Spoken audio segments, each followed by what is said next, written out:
What's up, guys, and welcome back to the Glassless Traveled. My name is Mike Vrivi. I am the host of the Glassless Traveled show, and today we've got another review for you, this time in the form of 3 different whiskeys from a distillery in California, from San Diego, California, called Cutwater Spirits. Now, today, these were samples that were given to me by my employer. For those of you who don't know, I work for a distribution company in South Carolina, and I get samples of beer, wine, spirits all the time. This room right behind me is filled with mostly my personal collection, but there are a few sample bottles in there as well that I take out and sample with different customers. So today I was given 3 different whiskeys from Cutwater Spirits out of San Diego, California. I was given a rye, a bourbon, and a Devil's Share American whiskey. Now, we don't really know a whole lot about these whiskeys other than the fact that they are blends. For instance, the rye, this is a blend of straight rye whiskey. It comes in at 90 proof. It is produced and bottled by Cutwater Spirits. Now, in the past, I have read several reviews of Cutwater Spirits, that they were in the past sourced products, meaning that they were distilled at some other distillery. Cutwater and their blending team and their team of whiskey magicians, or whatever you want to call them, picked certain barrels or just bought X amount of barrels from these different distilleries, blended them all together for a final product. And that's what they used to do, according to some of the reviews that I have recently read. But on the back here, it does say produced and bottled by Cutwater Spirits. Now, it doesn't say distilled by Cutwater Spirits. It does say produced and bottled by Cutwater Spirits, San Diego, California. Because this is a blend, typically you don't see an age statement on the front because this is a mixture of a whole bunch of different barrels. It could be 2 barrels, it could be 10 barrels, it could be 300 barrels, depending on the size of the batch. But usually on the back of the label, you will see something somewhere that says aged no less than or aged not less than X amount of years. This is aged not less than 2 years, meaning the youngest whiskey in this blend is at least 2 years old. And the reason why they do that, the reason why they use such a young whiskey, is really, in the blending process at least, is because the younger whiskey has the characteristics of the grain that give it the sweetness and the characteristics of bourbon. So the sweetness of corn, wheat, the pepperiness of rye.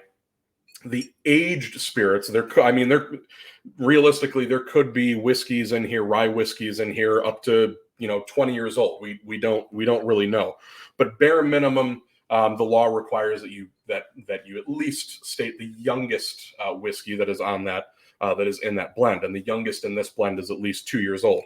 The older whiskeys in this blend are really going to give you things like that tannin bite, kind of like that dryness that you get from like a red wine, pepperiness, oak characteristics, the charred barrel, those sorts of things. The bottle itself is really, really nice. It is a beautiful looking bottle, has a wonderful tapered neck to it, has nice flat shoulders. This does have a cork. Although it is not actual cork, this is a synthetic cork. This is done primarily just for cost-saving measures. Real cork is pretty expensive, and it's becoming harder and harder to get. So manufacturers, distillers are switching over to synthetic cork a lot more frequently. It is a 750 milliliter bottle. It's got a really nice heavy base. It's got Cutwater engraved right at the bottom. Just a really good looking bottle. It does have metallic lettering on it. Both the rye, the bourbon, the Devil's Share, I'll pull up here in just a second, does not have that metallic writing on it, but there are really, there's a lot of really great marketing that goes in behind this label. So it's something that would sit really well on a back bar and kind of stick out. So in front of me, I have a rye, I have a bourbon, I have the Devil's Share. So right now we're going to sample the American rye, a blend of straight rye whiskeys. Let's see, on the bottom here, it says Dauntless Distillers of Award-Winning Spirits. And this comes in at 90 proof, 45% alcohol. So I've got my samples right in front of me. I have my red Solo cup filled with water so I can rinse my palate. And if need be, if I feel the need to, I have a spit cup.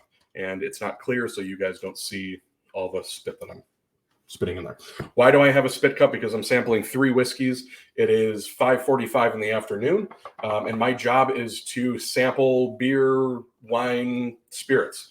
So I do this all day, and I try not to drink too much because I don't want to destroy my liver. So I'm going to use a spit cup today. Now, I am probably going to swallow at least one from each just so I can analyze the finish. And, to see how it feels going down the esophagus, going into the stomach, if there's a warm feeling, but the rest I'm going to spit out in here. So I poured these about about 10 minutes ago, about 5 minutes before this video started. So I've had a chance about 10 to 11 minutes to kind of open up. So we're going to start with the rye. Pretty light in color. I can tell that there's probably not very many barrels of old rye in here, that it is predominantly probably going to be a blend of younger spirits that have not sat in the barrel as long. Yeah, and even nosing, you can tell that there's not a whole lot of old spirit in here. You can tell that this is a relatively young rye. Fortunately for rye, it performs better at a younger age than a bourbon. So a rye at 2, 3, 4 years old is going to hold up the same against a bourbon that is 10, 12, 15 years old. So that's one of the benefits of having a younger aged rye. So the nose is not super complex. I'd say this is a very approachable nose. I do not know what the mash bill is in here. I can tell you from the nose that this does have some of that dill, pickly, peppery, spicy note to it. So if I were to guess, I'm going to say this is either an Indiana rye, and we know where that's coming from, or I'm going to say it's a Canadian rye.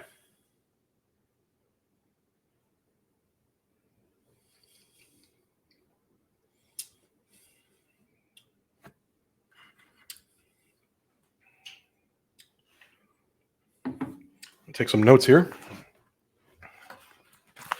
The nose is not very complex at all. Palate is very nice. Some dill, some pepper.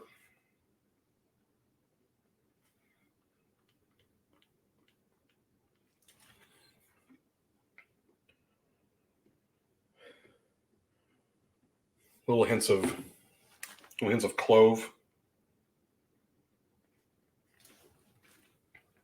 Palate is actually sweeter than I would expect it to be.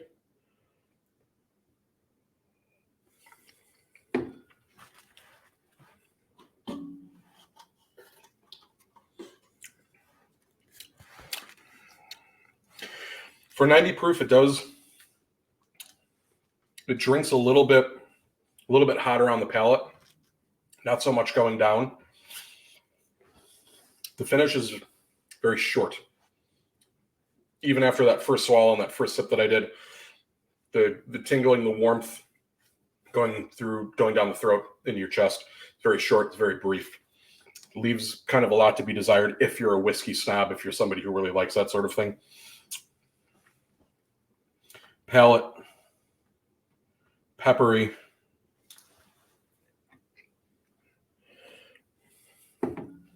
Dill.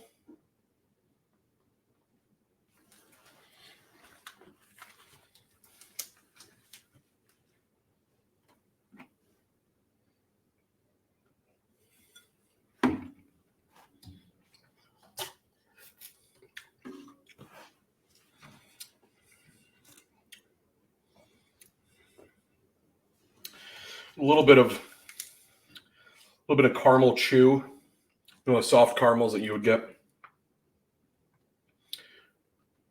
going to put caramel chews.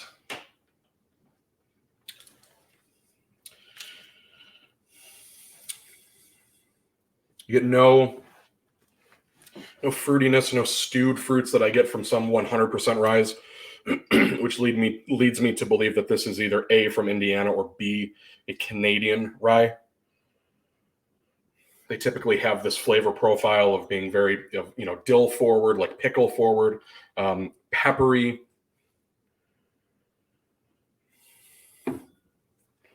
Finish short.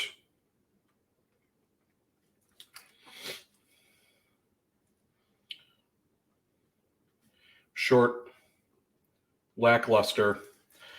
I don't like to rate on a scale of 1 to 100 because I find that the difference between a 93 and a 94 is basically nothing.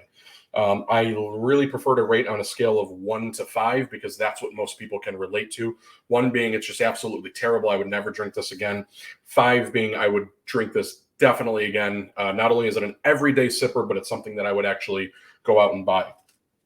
I'm having a hard time with this one just because there's really not a whole lot there. But I often find that with whiskeys of this caliber that are, even though it says produced by Cutwater Spirits, I don't know that it's 100% rye. It definitely does not taste like 100% rye. It really, to me, tastes more like an Indiana rye, which would be what we call a 95% rye, 5% malted barley.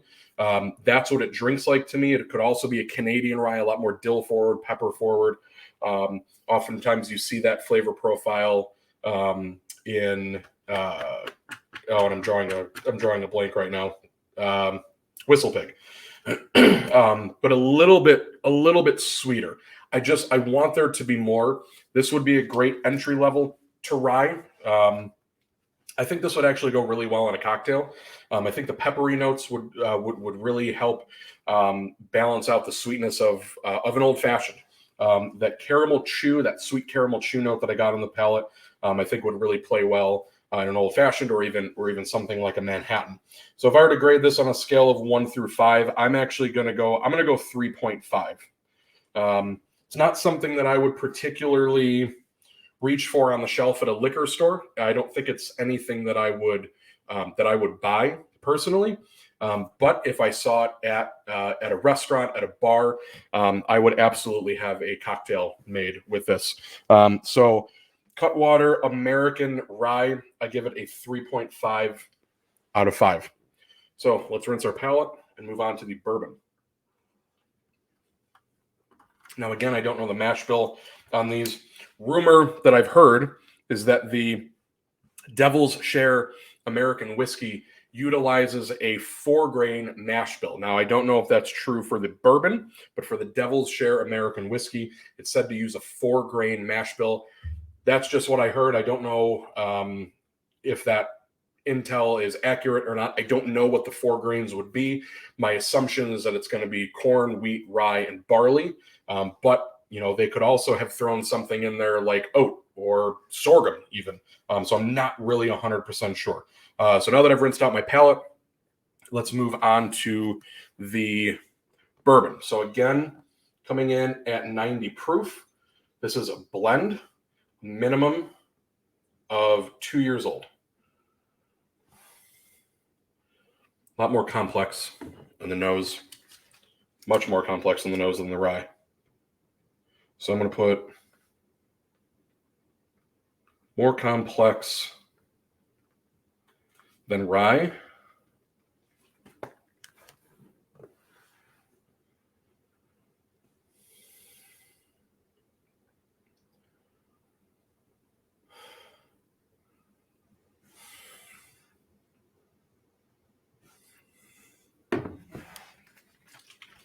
The rye was to me, was very one note.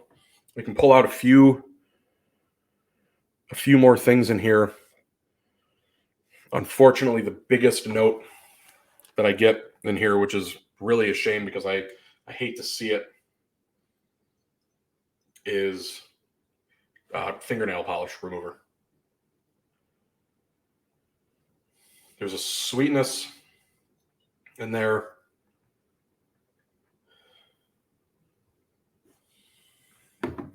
It's like honeysuckle.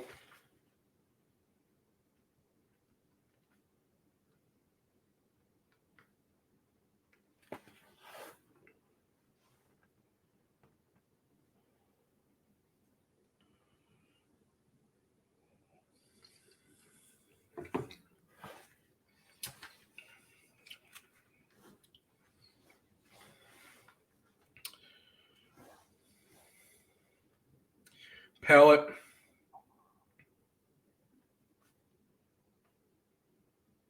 Not complex. Very entry level. Not a whole lot going on there. I do get that honeysuckle, that melon really comes through. So I'm going to put melon. Great warmth, actually, going down the neck and into the esophagus. Really great warm Kentucky hug that it gives you. Finish is very, very short. I mean, it's gone already. But it leaves a sweet flavor. You get a little bit more of that melon, but I'm also getting some like light brown sugar.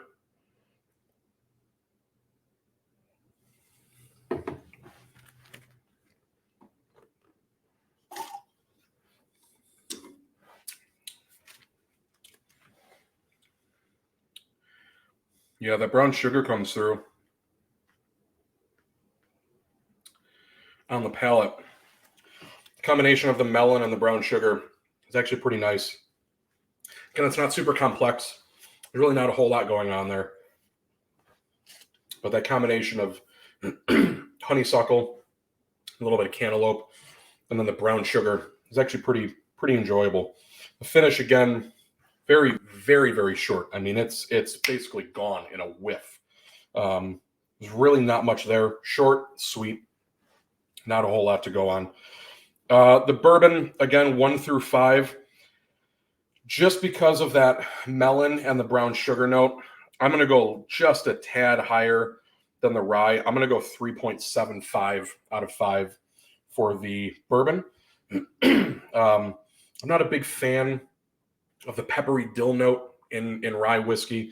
I really much prefer 100% rye that gives you those roasty, toasty notes, the stewed fruits, things like stewed apples and stewed pears, sweet tobacco, things like that.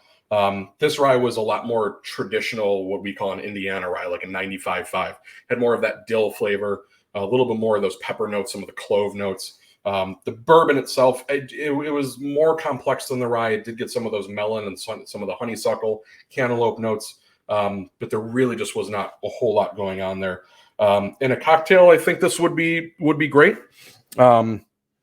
I don't think this is something that I would sip on neat or even with an ice cube. I think an ice cube would actually do it a disservice, an injustice, if you will. The rye, I think, would be great in a cocktail. I actually might try to make it with in an old fashioned later on, just to test that out. I think the rye would be better in a cocktail. I think the bourbon is better neat, but really, for me, I'm not going to search these out on the liquor store shelf. If I saw them at a restaurant, at a bar, it is definitely something that I would like to try. So I'm going to rinse my palate one last time.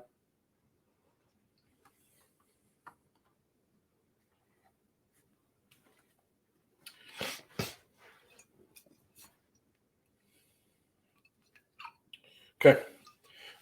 Now the Devil Share, really great label. By the way, the rye and the bourbon, they retail for around $55. Being a craft distillery, that's pretty on par with what the rest of the craft distilleries across the country are retailing at, between that $40 and $60 range. Again, you have a smaller economy of scale with a craft distillery, so things just cost more. These guys might be buying glassware by the pallet, whereas Wild Turkey and Buffalo Trace and all these other distilleries in Kentucky are buying glass and other goods by the train. By the train car. So they pay a smaller price because they buy in higher volume. So because it's a smaller craft distillery, they do have to pay more, not only for the raw ingredients, but for the glassware, the synthetic cork, all the ink, the sticker that goes on here, everything just costs more. And unfortunately, they have to pass that cost on to you in order to make a profit on their product. So this is the Devil's Share American Whiskey. Now, it does not say bourbon, American whiskey. I don't know what the mash bill on this one is. Again, I heard that it is a 4-grain mash bill. So because it's called American whiskey, we know that it is less than 51% corn in this mash bill. It could be a 25%, 25% mash bill, 25, 25, 25, 25 of the 4 grains that are used. This one says aged in virgin American barrels for 4 years. Now, this again is a blend, but there is a 4-year age statement on this. This is batch number 10. This comes at 92 proof, 46% alcohol, distilled and bottled in San Diego, California by Cutwater Spirits. So this is their product, and it's got a really, really cool label on it. So I don't know if you guys can see here. It's got a little devil guy stealing a barrel. A really great label. This one retails for a little bit higher, a little over double what the bourbon and the rye retail for. This one retails for anywhere between $120 and $140 per bottle. And it comes in a box, which is really cool. I love when things come in, when these bottles come in boxes. So it says on here, aged in heavily charred 53-gallon American oak barrels. The result is an award-winning, distinctly sweet whiskey, rich in woody caramel and vanilla notes, backed by hints of cinnamon, cardamom, and licorice. So we will see if those notes come through. I wish I would not have read that, because now I'm going to have those things in the back of my mind, and that's what I'm going to look for. Already it's slightly darker. The nose is much, much more complex than the other two. Licorice for sure on the nose.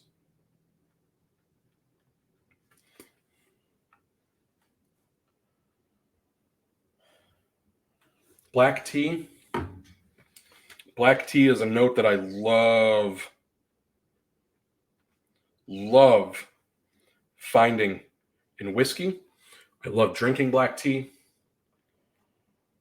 Oh, that's like Earl Grey.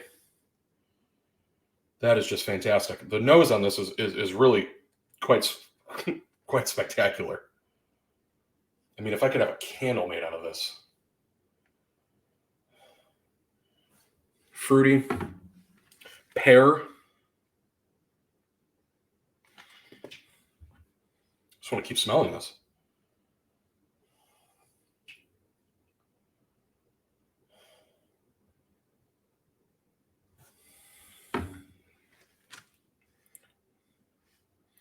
Pear and apple. Green apple. But it's that black tea that comes out that's just so great. All right, now going for the sip.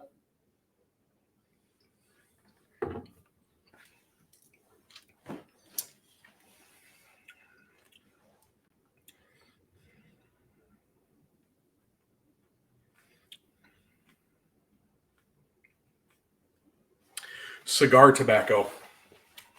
Reminds me of puffing on a cigar. Cigar tobacco. Not a dark wrapper, but it was like a lighter wrapper. What do they call those? Connecticut wrapper. I wish I wouldn't have read licorice, because it's a flavor that I really despise. Black licorice, anise, fennel.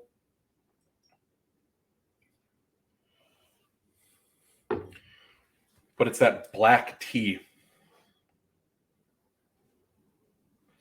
that comes through on the nose and on the palate so pronounced.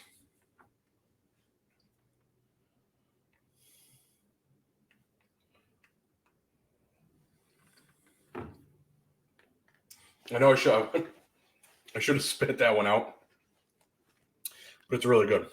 It's really good. Finish.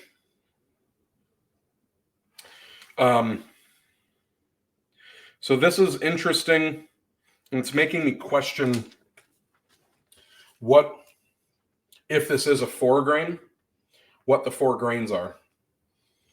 And the reason I say that is because I've never experienced this in a whiskey before, but I just wrote down hemp. Hemp. Those of you who have ever been in high school and maybe partook in the devil's lettuce, you know what taste I'm talking about.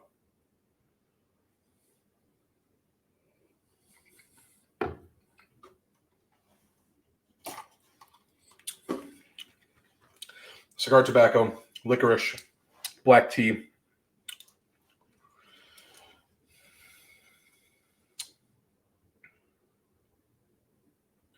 Cedar chest. Remember in shop class? I don't know if you ever had to do it, but in shop class, we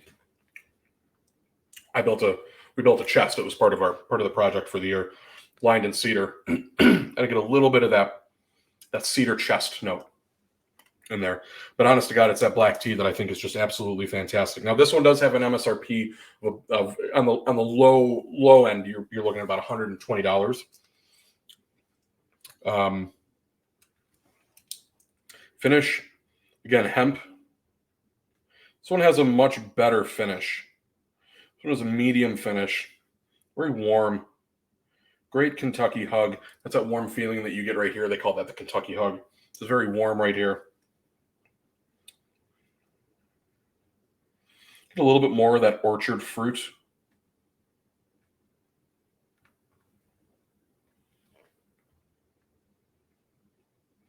Really, really enjoyable. This is a tough one because on a scale of 1 to 5, I want to rate this one. I want to rate this one really high. The problem is that this isn't something that I can afford to drink regularly.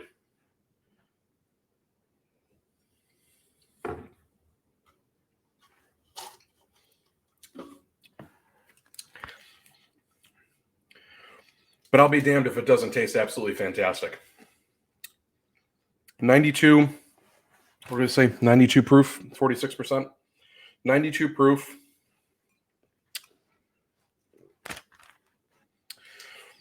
Only because it comes in at a 3-digit price tag, and it's not particularly easy to find. I'm going 4.25. It's a really, really good rating. I usually only reserve 4 and above for distilleries that are established, that know what they're doing, have decades and decades and decades of experience with master distillers who have been in the industry, for the better part of their entire life. To see a craft distillery out of California. Now, I don't know where they get their grain. Again, I don't even know what the mash bill is on this. It is undisclosed. I heard through the grapevine through another distributor rep that it is a 4-grain. I don't know what grains are in there. I assume corn, rye, wheat, and barley. But that was very, very unique, that black tea note. So, I mean, there might be, instead of wheat, they might use something else, or instead of rye, they might use something else. Minimum of 4 years. Really, really cool looking bottle. It is a slender, skinny bottle. It does actually concave. You can see right there, it kind of concaves, kind of like the old flasks, back in the early Prohibition days. And the reason they did that concave is because if this is your leg, it sat right up against your leg real nice, and it would actually go inside your boot, and that's where we get the name bootlegger, because it would go in the leg of your boot, and that concave would sit right up against your leg. Really, really fantastic product. I wish it wasn't $120 MSRP, but c'est la vie. It is what it is. I think it's an absolutely fantastic whiskey. I would, if I had the extra money to spend, I would buy that. Absolutely. I wouldn't even use it in a cocktail, because I think using it in a cocktail would do it disservice. It would do it an injustice, because it really is a fantastic Fantastic product. The rye and the bourbon, I think could use a little bit more. I don't know. Maybe it's just my palate compared to the palate of whoever's blending and tasting this. But I think they would do very well in a cocktail, just not very well on their own. The Devil Share, I wouldn't put it in a cocktail at all. I would just drink that neat, and that would be really a special occasion, just because of the price tag. If it were $60 less, that would have gotten a higher score, just because I really really like that black tea note in there. It was really really fantastic. You can check out Cutwater Spirits on cutwaterspirits.com. You can follow them on Facebook and Instagram. They are out of San Diego, California. Really, really interesting tasting. I was not expecting the one to be as good as it was. I wish the bourbon and the rye were just there was just more there. They had a better finish and a little bit more complex, but again, my palate versus the palate of the person who's blending it and tasting it. So that being said, everybody, thanks for watching. Again, you can check these out on cutwaterspirits.com. You can follow them on Facebook. You can follow them on Instagram. Please do not forget to subscribe to The Glass Less Traveled. I will be back on Wednesday, this upcoming Wednesday, with a brand new video. It's a Should You Buy It video, where I rate a bourbon from my personal collection and let you know if it's something that you guys should spend your money on. And now that we're getting into the holiday season, hopefully you have money to spend. Everybody, cheers. I'm going to finish off this Devil's Share whiskey. We'll see you guys Wednesday.